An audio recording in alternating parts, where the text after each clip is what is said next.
죄악으로 인한 홍수 심판이 온 땅을 덮음으로 인해서 생명 있는 모든 것들이 물속으로 잠겨버려 사라지고 있었을 때 방주 안에 타고 있던 노아의 8 식구와 짐승들만 살아남게 되었습니다.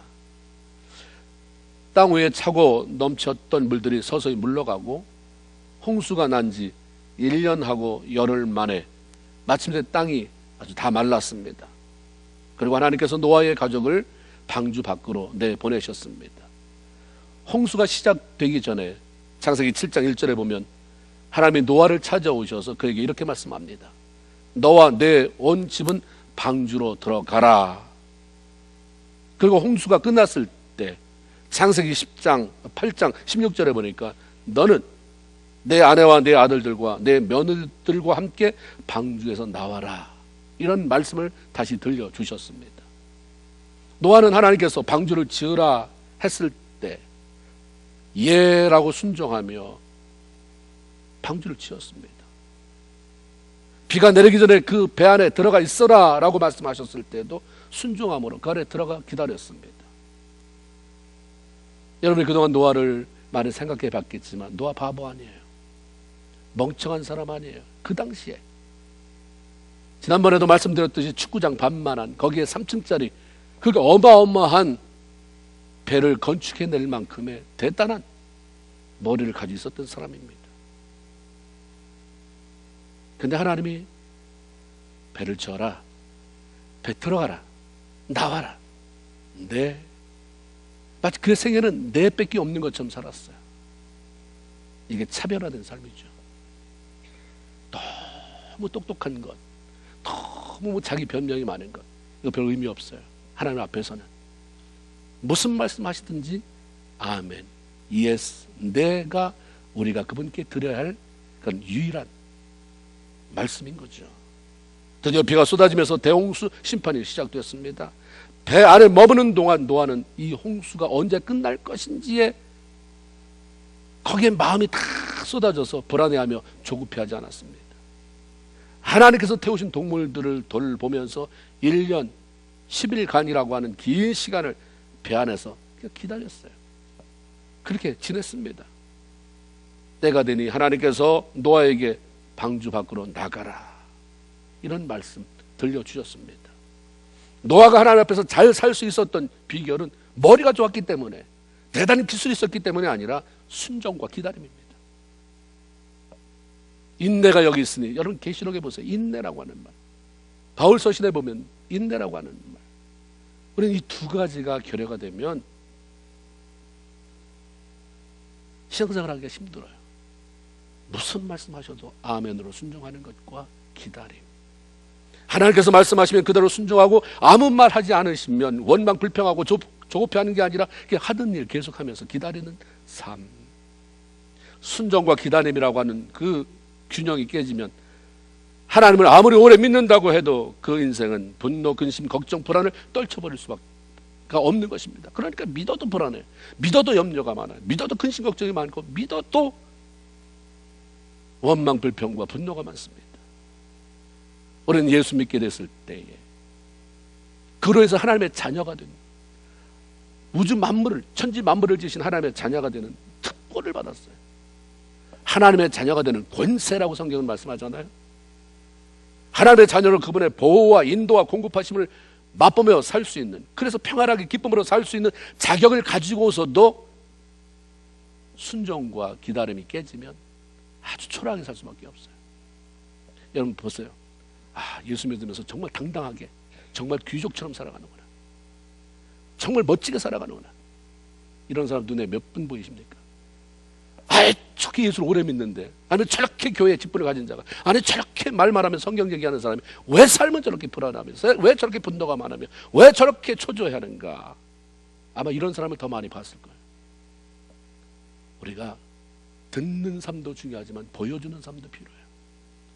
예수 믿는 사람을 보여주는 삶. 들어가라고 하신 하나님께서 때가 되니까 반드시 나오라라고 하는 말씀 잊지 않으셨어요. 우리에게 들려주실 말씀이 있고 뭔가 좀 생각할 시간이 필요하고 자신의 삶을 돌아보면서 재정비해야 할 필요가 있을 때 하나님은 우리에게 잠시 어두운 터널을 통과하게 하십니다. 시원하게 뚫린 그런 고속도로를 가다가 갑자기 터널이 나타나. 이게 뭐지? 들어갔더니 아무것도 안 보이는 거야. 좌우도 위에 그렇게 나무들도 많고 풀도 많고 짐승들이 뛰어놀던 그 풍경에서 갇혀버리는 것 같은 느낌이 듭니다.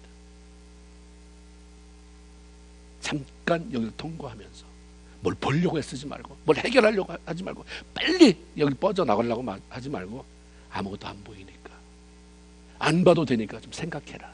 너 지금 어떻게 살아가고 있나? 너 지금 뭘 보고 있느냐? 너 어떻게 말하고 살아가고 있느냐?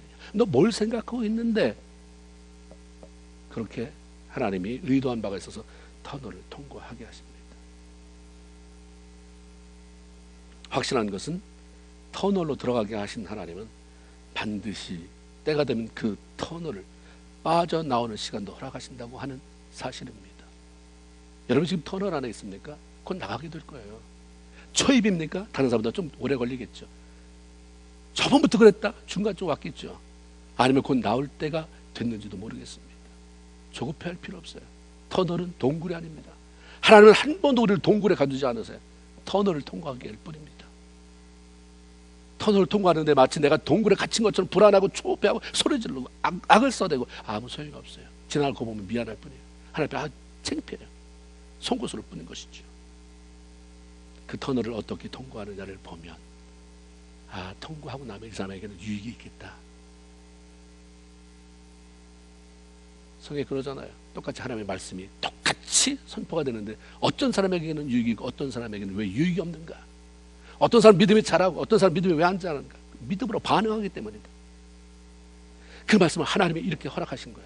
내가 이것을 믿음으로 견디고 나가야 돼. 기도하며 나가야 돼. 믿음으로 반응하는 사람에게는 그 고난이, 그 어려움이, 그 터널이 반드시 열매로 맺혀지지만 그 내내 그 터널 기간이 얼마나 된다고 원망불평하고 그냥 하나님이 안 계신 것처럼 그러면 열매가 없다는 거죠. 노아가 긴 방주 안에 있다가 나왔을 때 그러니까 제일 먼저 한 게 무슨 일이었냐면 감사예요. 감사. 창세기 8장 20절에 보면 노아가 여호와께 제단을 쌓고 모든 정결한 짐승과 모든 정결한 새 중에서 제물을 취하여 번제로 제단에 드렸더니 그 다음에 뭐라고 이어지냐면 하나님의 그 향기를 흠향했다 받았다. 하나님이 짐승 태우는 냄새 뭘 그렇게 좋아하시겠어요? 삼겹살 태우는 냄새 뭘 좋아하시겠어요? 그 안에 있는 하나님을 향한 헌신하는 감사하는 그 냄새가 너무 좋으신 거죠. 하나님께서 베푸신 은혜를 아는 사람, 그런 사람들은 모두 감사로 반응하게 돼 있어요. 알면 그래. 감사가 없는 것은 하나님의 은혜를 은혜로 여기지 못하기 때문입니다. 말은 참 감사로 살지요, 감사하지요, 은혜로 살지요 하는데 그게 안 느껴지는, 내면 속에는 감사가 하나도 없는, 그러니까 나오는 그 감사라는 말이 굉장히 삭막하게 들리고 굉장히 푸석푸석하게 들리고 윤기 없어 들리죠. 정말 감사에 넘치는, 감사가 정말 은혜가 은혜인 줄 알고 감사가 감사인 줄 알아서 정말 감사하죠. 하나님 은혜 하는 사람이 내뱉는 감사의 언어는 사람의 마음으로 움직여요. 그 말 한마디가 마음이 술렁이게 흥분되게 만든다고 하는 거죠. 감사는 표현되어질 때 진정한 감사가 되는 것이고, 그렇게 할 때 자신도 기쁘고 은혜를 베풀어 준 그분도 즐겁게 해드릴 수가 있게 되는 것입니다. 배에서 내린 노아의 가족으로 인해서 이 땅에 인구가 다시 늘어가기 시작합니다. 이들이 더 나은 삶을 위한 장소를 찾기 위해 옮겨 다니다가 시날이라고 하는 지역의 평원을 만나게 되었습니다. 시날은 바벨론 지역으로 추정되고 있는데, 바벨론 주변 지역은 땅이 비옥했고 고대인들은 그렇게 땅이 비옥하고 넓은 데를 평지다 이렇게 불렀다고 합니다. 노아의 후손들은 후에 바벨이라고 불려지게 된 이 시날 땅에 머물러 이제 삶을 정착해가기 시작했습니다. 넓은 땅에 도착해서 땅을 일구고 정착해가면서 살만하게 되자 점차 그들의 마음에서 한 가지 욕망이 솟아오릅니다.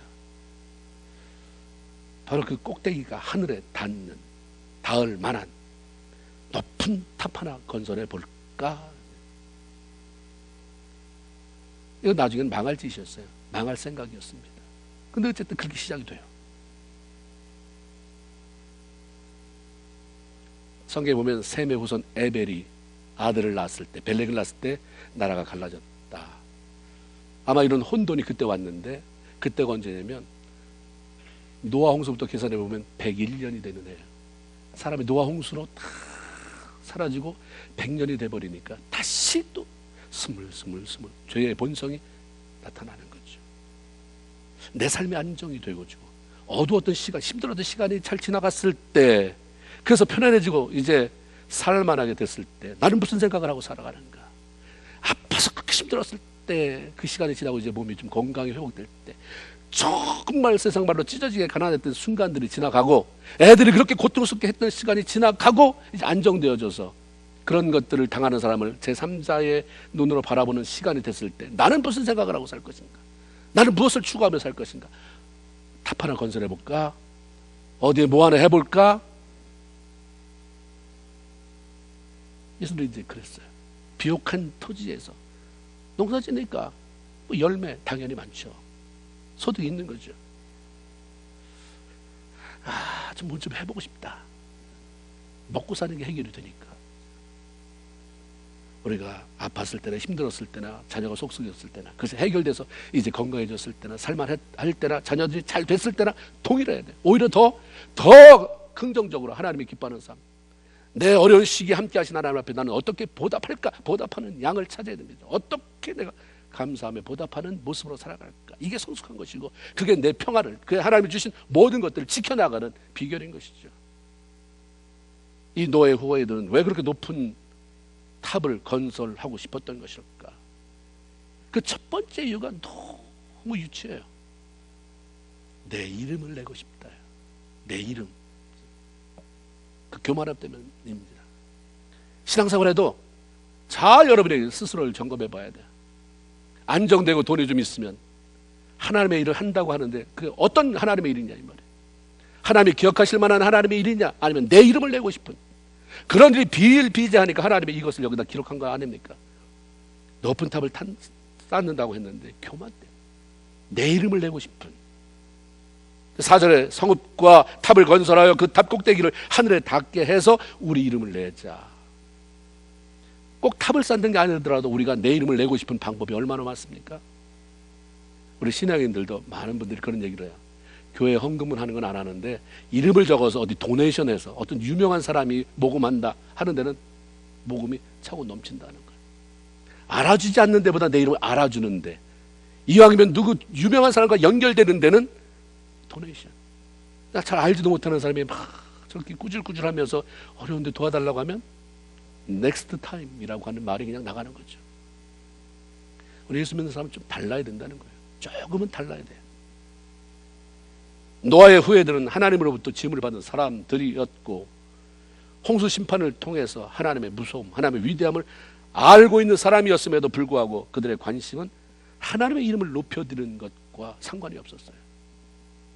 하늘에 닿을 만큼 높은 탑을 쌓음으로 내 기술이 얼마나 뛰어난지, 내 능력이 얼마나 대단한지, 얼마나 위대한 생을 살았는지 자랑하고 싶은 교만에 꽉 차 있을 뿐이었습니다. 하나님께서 노아 시대에 홍수를 내린 이유가 창세기 6장 5절에서 여호와께서 사람의 죄악이 세상에 관영함과 그 마음의 모든 생각과 계획이 항상 악할 뿐임을 보시고, 그래서 심판하지 않을 수 없었다라고 말씀합니다. 그런데 홍수에도 불구하고 사라지지 않은 인간 내면의 사악함은 자신의 기술과 능력으로 하나님께 도전하는 양상을 띠고 나타났습니다. 얘들이 밥에 답을 쌓아 올렸다는 게 문제가 아니라 그 동기예요. 동기. 왜 그 일을 하느냐? 너 그 일을 왜 하느냐? 동기가 하나님을 대적하는 것이었기 때문에 악한 것이었죠. 마치 오래전 자신의 조상들은 무지해서 무식해서 말이에요. 무능해서 하나님 앞에 당하고 살았지만 봐라 우리의 기술이 얼마나 뛰어난지, 이렇게 화려한 기술을 발전시켰다, 이렇게 높은 탑을 쌓을 수가 있었다. 이제 우리의 기술 능력으로 사람들에게 우리의 이름을 나타내고 하나님 앞에도 만만하게 당하고 살지만은 않는다는 것을 보여주고 싶다. 이렇게 도전하는 것과 다를 바가 없었죠. 우리는 사탄의 기원이 타락한 천사에서 비롯됐다는 것을 알고 있습니다. 사탄의 특징은 끊임없이 하나님 앞에 도전하는 거예요. 감사하다는 말을 한마디를 할 줄 알아. 하나님 영광 받아서 이거는 아예 태생부터 못하게 되어 있는 존재예요. 그래서 사탄이 사람을 막 뒤집어 놓으면 감사가 사라져요. 하나님의 영광이 아니라 초점이. 그래, 나나 잘 먹고 살자. 나한테 초점이 가게 되죠. 이사야서 14장 12절로 14절에 보면 킹 제임스 버전은 너 아침의 아들 계명성이라고 하는 말을 구체적으로 루시퍼라고 얘기를 해요. 오 아침의 아들 루시퍼야, 내가 어찌하여 하늘에서 떨어졌느냐. 민족을 연약하게 하였던 내가 어찌 땅으로 끊어져 내렸느냐. 이는 왜 네가 이렇게 망했느냐 하면 내가 내 마음속에 말하기를 내가 하늘에 올라가서 내 보좌를 하나님의 별들보다 높일 것이요 내가 또한 북편에 있는 회중의 산 위에 앉으리라. 내가 구름들의 높은 곳으로 그 위로 올라가서 지극히 높은 분같이 되리라 하였기 때문이다. 자꾸 하나님과 경쟁하려고 들고 하나님과 비교하려고 들고 대적하려고 드는 이런 모습이 타락한 천사에게 있었어요. 쫓겨났죠.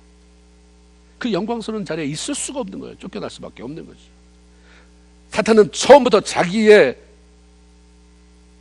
경쟁자 속에 하나님이 들어올 수 없다는 것을 알았으면서도 끊임없이 그분의 영광을 가로채려고 애를 쓰죠. 그리고 지금도 수도 없이 하는 일은 하나님을 대적할 수 없으니까 뒤에서 사람, 더군다나 예수를 믿는다고 하는 사람들 다 뒤집어서 하나님의 영광을 가로채게 만드는, 하나님의 영광이 아주 더럽혀지게 만드는, 그리고 나중에는 버림받게 돼서 아주 비참하게 되는 이런 일을 조장하는 거예요. 절대로 겸손할 수 없는 사단은 지금도 인간의 배후에서 하나님을 대적하며 교만하게 그분에게 도전장을 내밀도록 부추깁니다. 그래서 사람들은 하나님의 고유 영역인 인간의 생명까지도 내가 어떻게 해볼 수 있다. 그 사람의 생명까지도 자기 손으로 어떻게 다루어 보려고 애를 쓰고 있는 거죠. 겸손하게 살아가라는 것은 아무 일도 하지 말고 그냥 가만히 그대로 있어라 하는 게 아니라 너가 하는 일의 동기가 너의 이름을 내는 것이 아니라 하나님의 영광이 드러나게 되는 삶을 살아라 라고 하는 말씀입니다. 누가 시키지도 않았는데 그냥 하나님의 감동으로 이런 삶을 살았던 사람이 있잖아요. 그러니까 바로 다윗입니다. 잘 되는 사람은 다 잘 되는 뭐가 있다? 이유 아니면 비결이 있어요. 성경을 보면서 잘 보면 잘 되는 사람은 잘 되는 이유가 있어요. 처음에 잘 되다가 그 다음에 금방 꺼져버리는 사람은 꺼져버리는 대로 이유가 있는 것이고, 지려고 힘들었지만 한 번 불꽃이 붙였을 때 그 불꽃이 훨훨 계속해서 지속적으로 타오르는 것은 또 그대로 이유가 있는 것입니다. 예루살렘 성전이 3번 지어지잖아요. 솔로몬 때, 스룹바벨 때, 헤롯 왕 때. 성전이 처음 지어진 것은 솔로몬 왕 때입니다. 그러나 여러분이 아는 것처럼 그 성전을 처음으로 짓고 싶어 했던 사람은 다윗입니다. 너무너무 다윗 짓고 싶었어요. 왕이지만 나는 왕궁에 내가 평생토록 누가 끌어내더라도 난 여기 버티고 있을 거야가 아니라 별로 왕좌에 연연하지 않았어요. 하나님의 전에서 하루라도 그냥 예배드리는 그 기쁨, 그거가 이 사람의 소원이었습니다. 그래서 성전을 짓고 싶었습니다. 근데 하나님이 원치 않았어요. 다 원한다고 되는 것만은 아닌 것 같아요. 네가 성전을 짓는다는 마음은 알겠는데 너는 전쟁을 너무 해서 피를 많이 흘렸으니까 네가 짓지 말아라. 평화를 사랑하는 사람이 짓게 해라. 자신이 그토록 원하던 일이 리젝된 거잖아요. 안 된다. 그걸 물거품으로 날아가 버렸음에도 불구하고 그는 성전 건축으로 해서 모든 재료를 준비해 놓았습니다. 자기 돈도 내놨어요. 살 수 있는 모든 재료를 다 준비해서 누구든지 그 다음 후임이 그냥 지면 되게 만들어 놓았습니다. 왜 그렇게 했냐면 다윗이 추구한 것은 성전을 건축해서 내가 드러나고자 함이 아니었습니다. 내 이름 내는 것에는 처음부터 관심이 없었어요. 목적과 동기가 성전을 통해 하나님의 영광 받으시는 것을 사모했기 때문이에요. 그러기에 내가 졌으면 참 좋겠지만 내가 안 지더라도 누군가 지어서 하나님의 영광 받을 수 있다면 내가 할 수 있는 모든 것을 제공해 주겠다, 준비하겠다. 우리는 내가 주인공이 돼야 돼요. 그게 세상 일입니까? 교회도 마찬가지예요. 내가 했을 때는 온갖 것을 다 내가 할 것처럼 하는데 내가 아니면 알아서 하라고 그래요.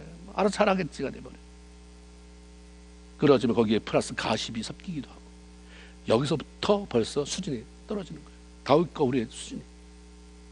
내가 안 줘도 괜찮아. 꼭 내가 하면 안 하면 어때? 하나님의 일을 해야 되는 거니까 그 일에 네가 할 일도 많아질 텐데 그럼 내가 재료는 다 준비해 놓게. 다 갖다 준비해 놓게. 제가 하나님이어도 감동이 안 될 수가 없어요. 그런 사람한테. 어떻게 세상에 너 같은 사람이 다 있느냐. 야, 남이 한다고 해도 어떻게 뒤에서 모략을 꾸며서 저가 못하게 만들고, 하나님 보셨죠? 내가 할게요.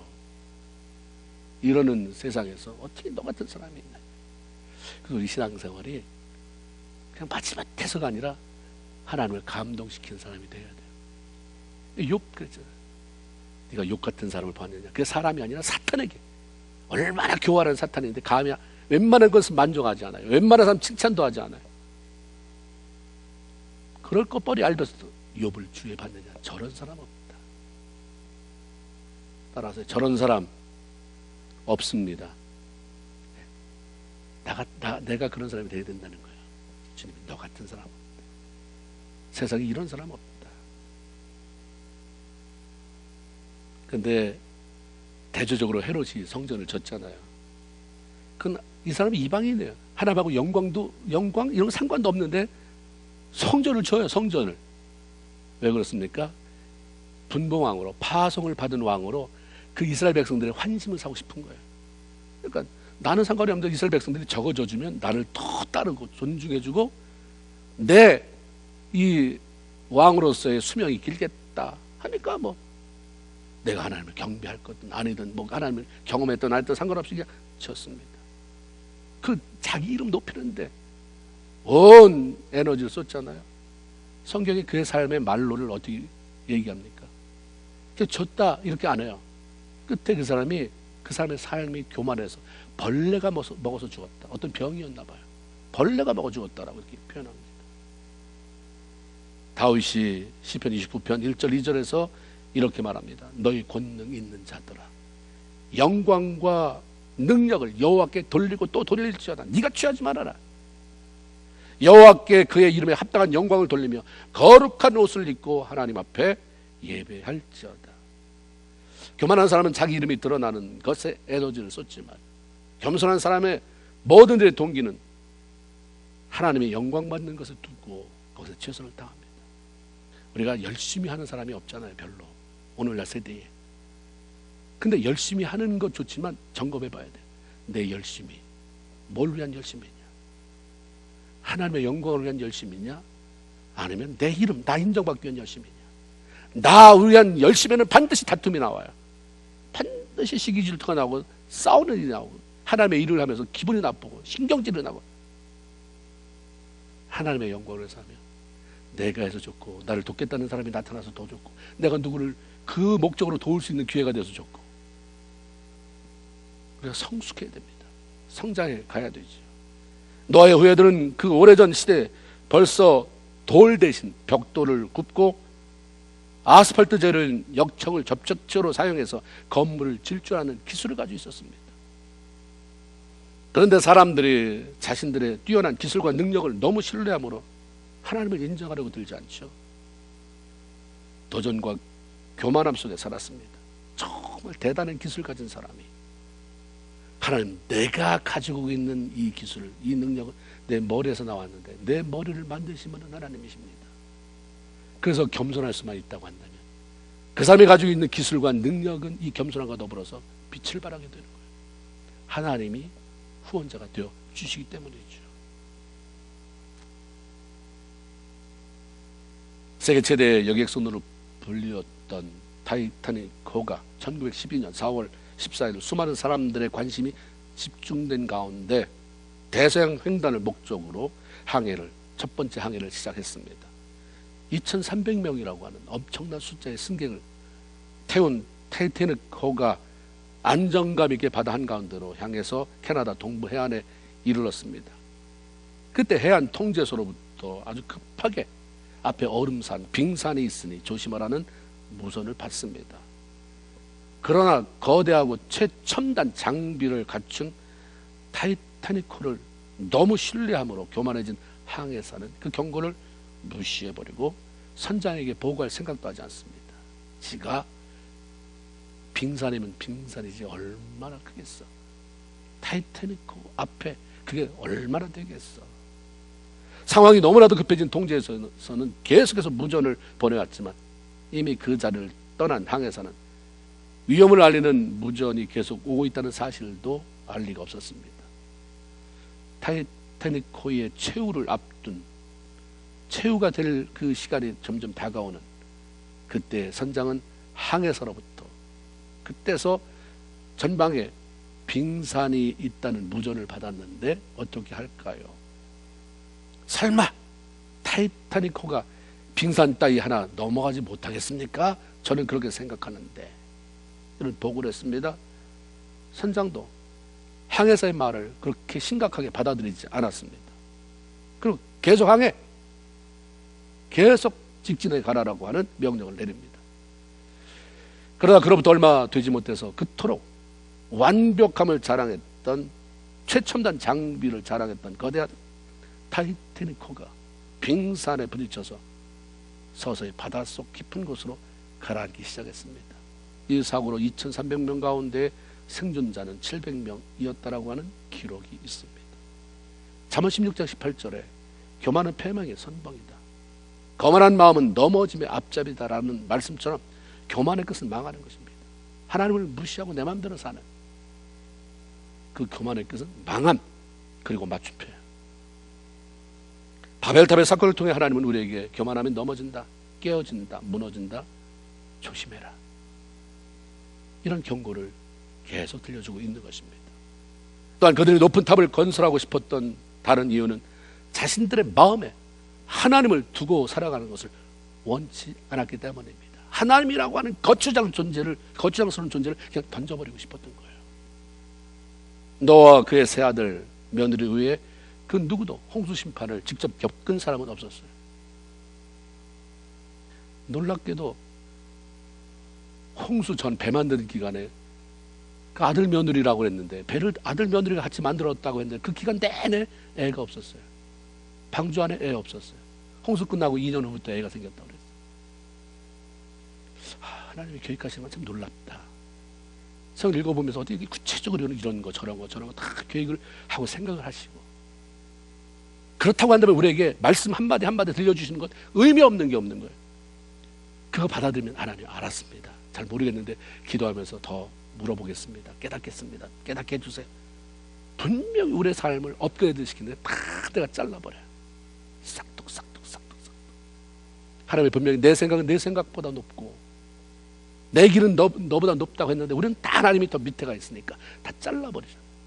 내 마음에 안 들어오면 다 잘라버려요. 내가 동의하지 않으면 다 버리고 마니까 나에게는 하나님이 없어요. 하나님이 있어도 그 하나님은 나보다 능력이 한 수 낮아요. 내 안에 갇혀져야 되는, 내 손에 움켜져야 되는, 내 생각 속에 제한을 받아야 되는 분이기 때문에 그 하나님이 내 삶에 뭘 해줄 거예요? 그 하나님이 여러분의 삶에 무슨 변화를, 무슨 능력을, 무슨 기적을 보여줄 수 있겠습니까? 그들은 자기들의 부모, 할아버지, 할머니들이 전해주는 이야기들, 우리가 구전이라고 말하잖아요. 그 입에서 입으로 전달되는 얘기를 통해서 홍수 심판을 들었을 뿐입니다. 그러나 너무도 생생한 홍수 심판의 이야기는 그들의 마음을 두렵게 만들기에 충분했을 거예요.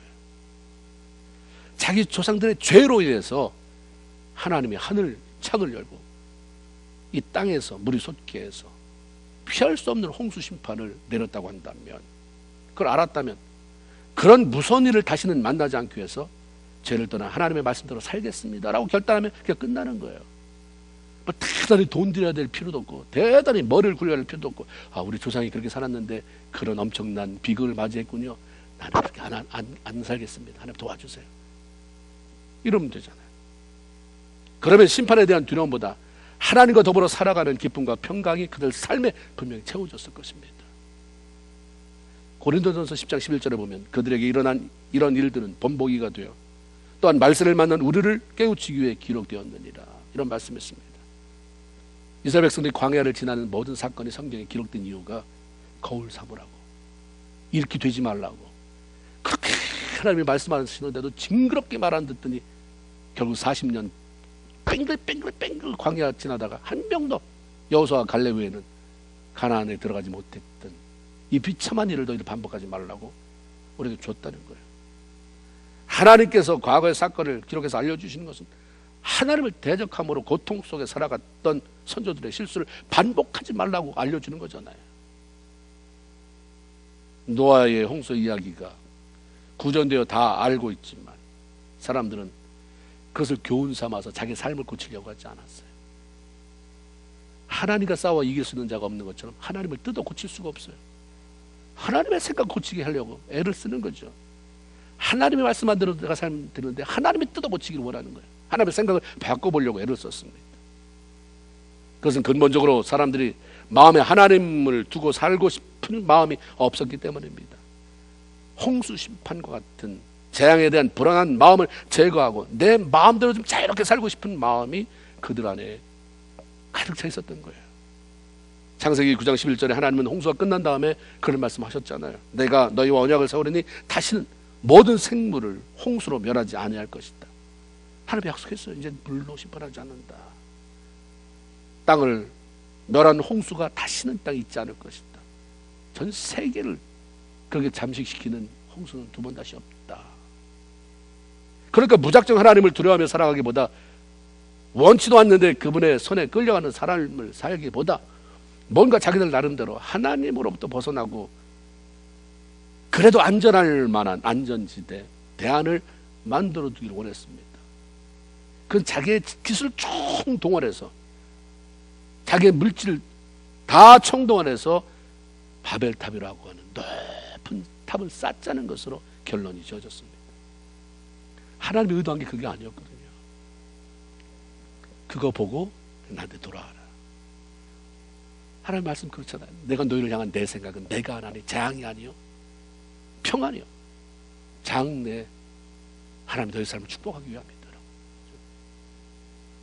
장래 하나님이 멋지게 너무너무 하나님이 참다 한게 오니까 홍수 심판했고 그 다음에 안 한다고 하시는데 그러면 하나님 앞에 돌아오면 되는데 자기들 생각으로 막 너무너무 계산이 많아요. 그래서 예수 잘 믿는 사람은 단순한 사람이에요. 그렇게 해라 그러면 아멘, 그렇게 하지 말아라 아멘이죠. 저는 자기 의견이 없어 바보 같아 이게 잘 사는 거예요. 하나님 앞에는 사람들 앞에서는 똑부러지게 자기 의견을 제시할 수 있지만 말씀 앞에는 말씀이 다 옳습니다. 하나님 말씀이 다 전부 옳습니다. 그렇죠? 근데 기술 동원, 자기 머리 동원, 물질 동원 답을 다 쌉니다. 당시 사람들이 홍수 같은 심판에 다시 일어난다고 해도 얼마든지 피할 수 있도록 미리 하늘 높이까지 닿을 수 있는 그 높은 탑을 쌓아 올리겠다는 계획을 가지고 살아간 것은 이제 더 이상 우리를 어리숙하게 보지 마세요. 과거 우리 할아버지 할머니, 뭐 증조 할머니, 증조 할아버지 그 세대처럼 우리를 그렇게 무지한 자도 보지 마세요. 우리 그렇게 안 삽니다. 하나님 말씀 따르지 않겠다고 하는 정면 도전이죠. 지금이 어느 세대인데요. 지금 과학이 얼마나 발달했는데 고리타분하게 성경 말씀대로 살으라고 하십니까? 알아서 내가 추리겠습니다. 알아서 내가 추리겠습니다. 좋은 말씀, 애들 교육하는데 좋은 말씀 내가 이렇게 긁어서 할 테니까 너무 간섭하지 마세요. 그런데 이게 구약의 얘기만이 아니라 신약에도 똑같이 사람들의 모습이 그러니까 사도 바울이 로마서 1장 28절에 저희가 마음에 하나님을 두기를 싫어하며 많은 사람이 하나님을 마음에 두고 사는 게 싫어요. 너무 불편해요. 너무 제약이 많아요. 옛날이나 지금이나 사람들의 문제는 어떤 기준을 가지고 삶을 제한시키며 그렇게 살지 못했을 때에 가책을 일으키게 만드는 하나님, 그 하나님을 마음속에서 재버리고 싶고 그분을 무시하면 좀 내가 살고 싶은 대로 살아가고 싶은 거죠. 그때나 지금이나 사람들은 하나님의 간섭을 벗어나서 그분이 아니더라도 얼마든지 내 힘으로 잘 살 수 있는 삶 한번 추구해 보겠다. 그게 목표예요. 인간의 비극은 하나님을 마음에 두고 싶어 하지 아니하고 어떻게 해서든지 그분의 손에서 벗어나 자기들 마음대로 자유롭게 살아가 보려고 하는 데서부터 시작이 됩니다.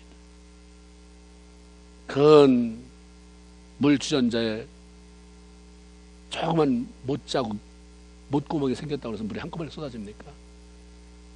그렇게 하면서부터 점점 물이 새나가고 공급은 되지 않고 바닥을 치는 거예요. 예수 믿는다는 것은 내가 이 교회에 출석하기로 마음을 먹었다는 것이 아니라 더 이상 내 마음대로 살지 아니하고 내 삶의 주인 되시는 하나님의 말씀을 따라 살겠다고 결단하고 그렇게 살아가는 것입니다. 그렇게 약속했으면 우리가 그렇게 살아야 돼요.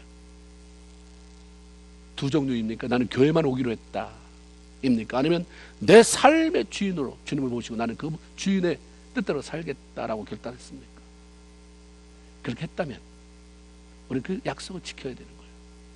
하나님이 말씀하잖아요. 나는 너희의 하나님이 되고 너희는 내 백성이 되고 그는 책임지겠다고 하는 말씀입니다. 하나님을 책임지겠다고 하는데 예수 십자가의 그 보혈을 그렇게 흘리시면서 아들을 죽여서까지 우리를 책임져 주시겠다고 하셨는데 우리는 내가 말한 거에 대해서 우리가 결단한 거에 대해서 어떻게 반응하며 살아가고 있는가. 하나님은 우리가 애써 외면한다고 막 머리를 흔든다고 외면되어지는 분도 우리 마음속에서 털려져 나가는 분도 아니죠. 그러므로 이런 사실을 알고 적극적으로 하나님의 말씀을 하나님을 마음에 품고 그분의 말씀을 따라 순종해 감으로 그분의 은혜와 축복을 누리며 살아가는 저와 여러분이 되기를 주님의 이름으로 축원을 드립니다. 특별히 이 땅을 살피시던 하나님의 눈에 바벨 탑을 쌓던 사람들의 모습이 눈에 들어왔습니다. 하나님께서는 사람이 바벨 탑을 쌓는 것을 막으려고 나셨었어요. 자기 이름을 내고 어떤 심판이 내려지든지 피할 수 있도록 하기 위해서 탑을 세우는 그들의 목적과 행위가 하나님 보시기에 악했기 때문입니다. 하나님을 대적하는 행위를 그대로 허용한다면 그 악영향이 전 세계에 미치게 될 것이고 많은 사람이 이로 인해서 고통받을 것을 아시기 때문입니다. 그래서 하나님이 그 일의 진행을 막으셨어요. 그 진행을 막은 방법은 언어의 혼잡입니다. 7절에 보니까 자 우리가 내려가서 그들의 언어를 혼잡하게 하여 그들이 서로 알아듣지 못하게 하자 하시고 한순간에 갑자기 서로의 말을 알아듣지 못하는 상황이 벌어지자 바벨탑 건축이라고 하는 대공사는 그때로 멈춰질 수밖에 없었습니다. 뭐라고 말하는데 이렇게 해라고 하는데 말을 못 알아듣는 거예요. 수도 없이 많은 여러 말이 그 안에서 사용되어지니까 이게 정신이 없는 거죠. 결국 사람들은 모두 하던 일을 멈췄어야 됐고 뿔뿔이 흩어졌어야 됐습니다.